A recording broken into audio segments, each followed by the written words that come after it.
Guys, I am Komal Balala. 5 days GK capsule की series में आज हम देखेंगे 26 अगस्त से लेकर 31 अगस्त तक का करंट अफेयर्स, जो कि सभी गवर्नमेंट कॉम्पिटिटिव एग्जाम्स के लिए इम्पॉर्टेंट है। अगर आपने हमारे चैनल को सब्सक्राइब नहीं किया है तो जल्दी से जाके सब्सक्राइब कर दीजिए एंड बेल आइकन को भी प्रेस कर दीजिए। ओके, चलो स्टार्ट करते हैं।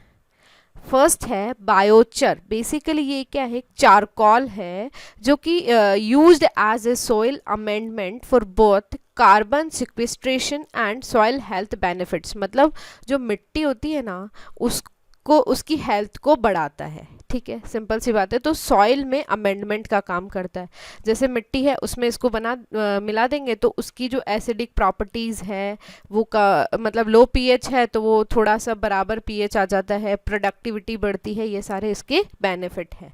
ओके, तो biochar technically defined as a solid material obtained from the thermochemical conversion of biomass in an oxygen limited environment. Okay, like most charcoal, biochar is made from biomass via pyrolysis. एक मतलब process होता है जिसमें क्या होता है, decomposition जो होता है ना वो हाई टेम्परेचर के द्वारा किया जाता है। अब इसके देखो क्या क्या बढ़ाएगा, soil productivity of acidic soils, ठीक है, जिनका लो पीएच है उनको नॉर्मल कर देगा। एग्रीकल्चरल प्रोडक्टिविटी मतलब बढ़ाता है, ठीक है, ओवरऑल आउटपुट बढ़ता है। और जो सॉइल बॉर्न डिसीज होती है, जो मिट्टी में कोई बीमारी लग जाती है उससे रक्षा करता है सॉइल की।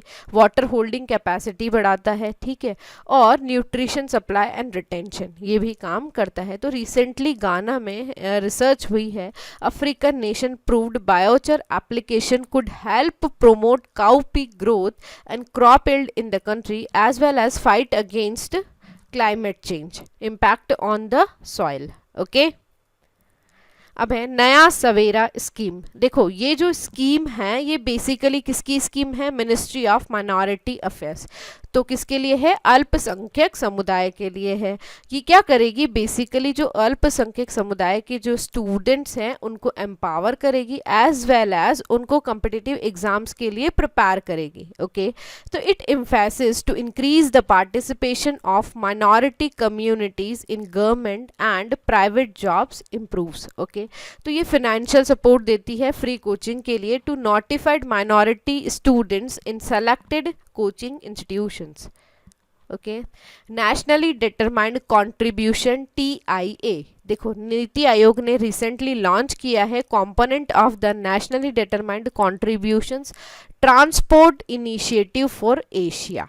ये क्या करेगा, बेसिकली कंप्रहेंसिव अप्रोच को प्रमोट करेगा to decarbonise transport in India, Vietnam and China.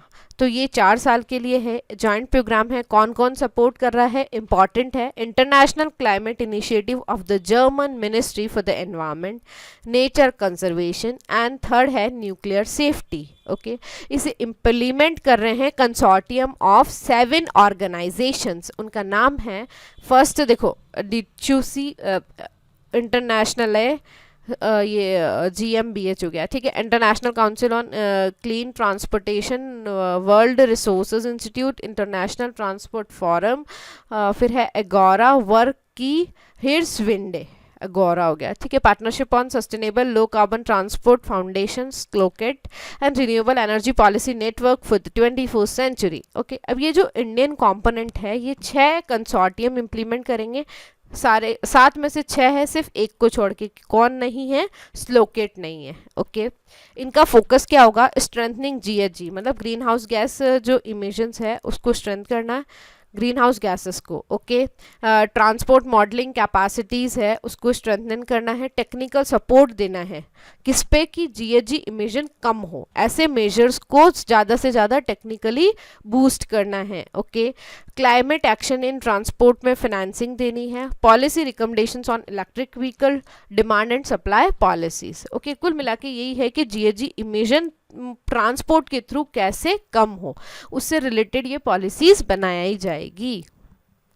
Kiran helpline, देखो किसकी है ये, ministry of social justice and empowerment ने ये गाइडलाइन हेल्पलाइन निकाली थी लेकिन अभी इसे पोस्टपोन कर दिया है। तो ये क्या है, toll free mental health rehabilitation helpline है। क्या नंबर है? 180059990019। किसने डेवलप की है? Social justice and empowerment ministry ने। ये बेसिकली क्या करती है कि सपोर्ट करती है for early screening, first aid के लिए, साइकोलॉजिकल सपोर्ट के लिए, डिस्ट्रेस मैनेजमेंट के लिए, मेंटल वेलबींग के लिए, preventing deviant behaviour and psychological crisis management. ये 13 लैंग्वेजेस में है for any individual, family, NGO, DPOs, parent association, professional association, rehabilitation institutes, hospital और anyone in need of support across the country. इसकी capacity कितनी है? 300 client को एक साथ हैंडल कर सकती है। अब कोऑर्डिनेट कौन कर रहा है? National institute for the empowerment of persons with multiple disabilities Chennai and national institute of mental health rehabilitation. अब है चुनौती कॉन्टेस्ट। देखो अभी recently union ministry for electronics and information technology ने लॉन्च किया है चुनौती, मतलब है challenge hunt under NGIS for advanced uninhabited technology intervention.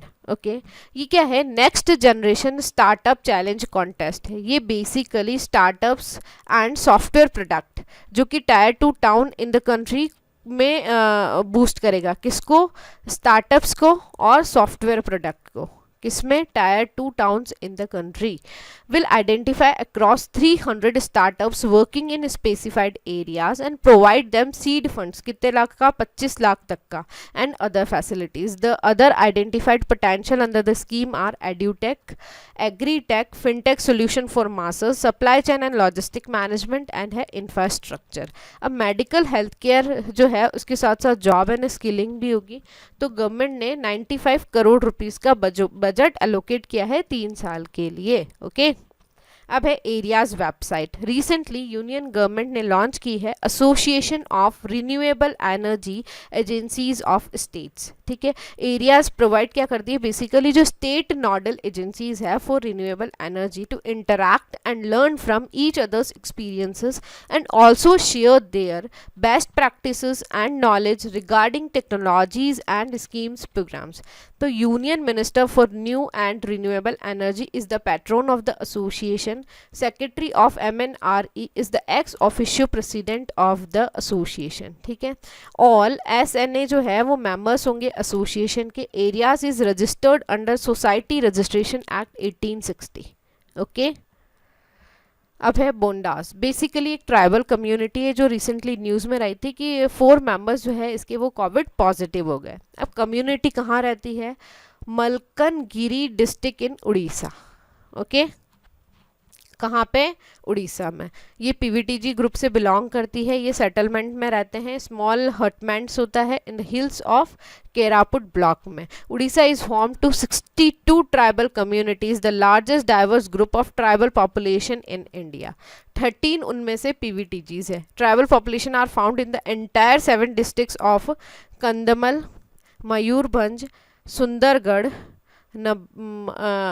नबारंगपुर, ठीक है, कोरापुट, मलकानगिरी एंड रायगढ़, सबकी सब जगह है। ओके, अब है 2018 VP1। देखो ये एक एस्ट्रॉयड है जो कि अभी अर्थ से टकराएगा। ठीक है, तो किसने बताया है? नासा जेट प्रोपल्शन लेबोरेटरी ने। First discovered at the Palomar observatory in California, San Diego county 2 years ago. NASA ने कहा है 0.41% चांसेस है कि ये अर्थ को इम्पैक्ट करेगा। It is likely to burn up into an impressive firewall after entering the earth's atmosphere before reaching the ground. Okay, export competitiveness index 2020 सबसे पहले इसे रिलीज कौन करता है? NITI Aayog and institute of competitiveness. ये फर्स्ट रिपोर्ट है to examine export preparedness and performance of Indian state. मतलब कि एक्सपोर्ट सेक्टर में चैलेंजेस क्या क्या है, अपॉर्चुनिटीज क्या क्या है, गवर्नमेंट की पॉलिसीज को कैसे इफेक्टिव बनाया जाए, ठीक है, और एक फैसिलिटेटिव रेगुलेटरी फ्रेमवर्क को एनकरेज करे। ठीक है, the structure of the EPIs include 4 pillars, तो policy, business ecosystem, export ecosystem and export performance. ठीक है। और 50%, अब जो इंडियन स्टेट है वो स्कोर्ड एवरेज 50% इन सब pillars of export diversification, transport connectivity and infrastructure. Overall most of the coastal states are the best performers है। देखो तो टॉप कोस्टल स्टेट कौन है? First Gujarat, then Maharashtra and the third one is Tamil Nadu. Landlocked states में Rajasthan, then Telangana, then Haryana. Himalayan में Uttarakhand, Tripura, Himachal Pradesh. UTs में Delhi, Goa and Chandigarh. अब है पुलिकली। देखो ये क्या है, जैसे वो होता है ना रिक्रिएशनल, मूड फ्रेश करने वाला, तो रिक्रिएशनल फॉकाट है, colourful part of Onam celebration in Thrissur Kerala. तो इस बार क्या है, ये ऑनलाइन हो रहा है। ओनम क्या है? एक एनुअल हार्वेस्ट फेस्टिवल। इन पुलिकाली परफॉर्मेंस क्या है? टाइगर के, देखो आप फिगर में भी देख रहे हैं कि एक इंसान है वो पूरा शेर जैसा दिख रहा है, ठीक है। और हंटर्स जो होते हैं वो bright yellow, red and black dance to beat the instrument like udukku and thakil. The performance revolves around the theme of tiger hunting, मतलब वो जो शेरों को मारते हैं ना उस टाइप की थीम पे ही चलती रहती है। Pulikali was introduced in Thrissur by Sakthan Thampuran. कब? 2 सेंचुरीज पहले। ओके सो गाइज, अगर आपको ये वीडियो पसंद आए तो अपने फ्रेंड्स के साथ शेयर करना ना भूले and subscribe to the channel. Bye bye.